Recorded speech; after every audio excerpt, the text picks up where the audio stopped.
अस्सलाम वालेकुम, मैं हूं शेख सुलेमान सलीम और आप देख रहे हैं दी समाल न्यूज़। खबर शामिल करते हैं शुजाबाद से।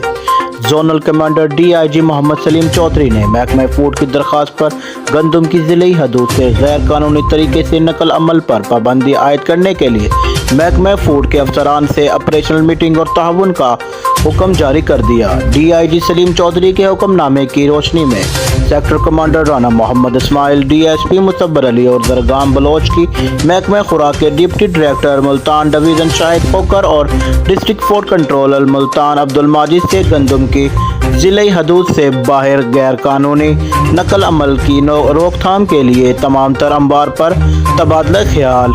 इस सिलसिले में गंदम की गैर कानूनी नकल अमल की रोकथाम के लिए तमाम टूल प्लाजा जात पर महकमा खुराक के एहलकारों को तैनात किया जाएगा ताकि चोरी छुपे गंदम ले जाने वालों की गाड़ियां चेक की जा सकें। मोटरवे पुलिस के अफसरान ने महकमा खुराक पंजाब से खसूसी ताउन की दरख्वास्त को कबूल किया।